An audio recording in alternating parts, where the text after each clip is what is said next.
Hello বন্ধুরা, বুঝতে পারছিলাম না শুরু থেকে শেষ করবো না শেষ থেকে শুরু করবো। যাই হোক গাইজ, শুরুটা করেই নিলাম। তো এখন আমরা টোটোতে বসে আছি।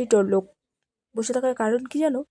কারণ আমরা ট্রেন ধরবো গাইজ। দেখো ম্যাজিক করে আমি একটা ট্রেন নিয়ে চলে এলাম। বসে বসে বোরিং লাগছিল, তাই ট্রেনটাকে নিয়ে চলে এলাম। তারপর গাইজ আমরা যাচ্ছি ট্রেন ধরতে। টাটাও করে দিলাম একটু গাইজ, নাহলে সবাই মন খারাপ করবে। যাই হোক, ট্রেনটাকে পুরোটা দেখিয়ে দিলাম। দেখিয়ে দেওয়ার পর দেখো কত নাটক বাড়ছে, কি সুন্দর লাগছে গাইজ। ট্রেনে ওঠার পর আমি তোমাদেরকে একটি সুন্দর দৃশ্য দেখালাম, তার জন্য আমাকে একটা লাইক দিয়ে দিও। যাই হোক, তারপর আমি আমার ভাগ্নিকে নিয়ে একটু নাটক করেছিলাম। ট্রেন থেকে নেমে যাওয়ার পর দেখি পাও এত সুন্দর বৃষ্টি গাইজ। বৃষ্টিতে ভিজে ভিজে আমরা গাড়ির জন্য ওয়েট করছি, মানে জংশন থেকে বেরিয়ে আমরা যেখানে বাস ধরে সেখানে ওয়েট করছি। তবে দেখো গাইস, এত সুন্দর বৃষ্টি। 2 ঘন্টা, বেশি না, 2 ঘন্টা ওয়েট করার পর আমরা গাড়ি পেয়েছি। মানে আমাদের গাড়ি এসেছে 2 ঘন্টা ওয়েট করার পর। সবাই ভিজে গিয়েছে, সবাই ভিজে গিয়েছে, এত বৃষ্টি হচ্ছিলো শিলিগুড়িতে, এত বৃষ্টি, বাপরে বাপ। যাই হোক, তারপর আমি রোহিণীতে নেমে একটু ম্যাগি খেয়ে নিচ্ছি গাইজ। ম্যাগি তো আমার এমনিতেও ফেভারিট, আর পাহাড়ে গিয়ে ম্যাগি খাবো না সেটা আবার হয়।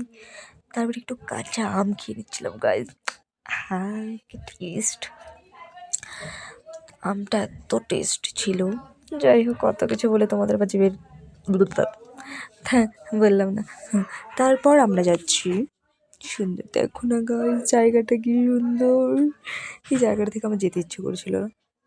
একটু পরে পরে এখনই বৃষ্টি, এখনই কুয়াশা, এখনই বৃষ্টি, এখনই কুয়াশা, এমন একটা ওয়েদার ছিল।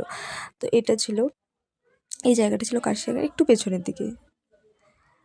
এই জায়গাটাও সুপারব ছিল, সুপারব। তো টয় ট্রেনটা দেখো গেছে। আমার টয় ট্রেনে ওঠার অনেক ইচ্ছা, কিন্তু এখন উঠতে পারিনি। যাই হোক, একদিন তো উঠবো। এতগুলো কথা বলে আমি নেমে গেলাম। নেমে যাওয়ার পর এখন আমরা মানে যেই দিকে আমরা আমার বাবার রুমে যাব, তো সেই দিকে নিচে যেতে হয় অনেকটা, 10 মিনিট আমাদের হেঁটে হেঁটে যেতে হবে। তো হেঁটে যাওয়ার পর এই ভিউটা দেখা যাচ্ছিলো, তাই আমি একটু ক্যাপচার করে নিয়ে এলাম। ক্যাপচার করার পর তারপর আমরা যখন যাচ্ছিলাম তখন ভাগ্নির সাথে একটু নাটক মারছিলাম। তো পৌঁছে গিয়েছি এখন আমি। পৌঁছে যাওয়ার পর সবাই এখন ড্রেসগুলো পুরো ভিজে গিয়েছে, সবাই শুকাতে দিচ্ছিলো। তো দেখা হচ্ছে নেক্সট ভিডিও।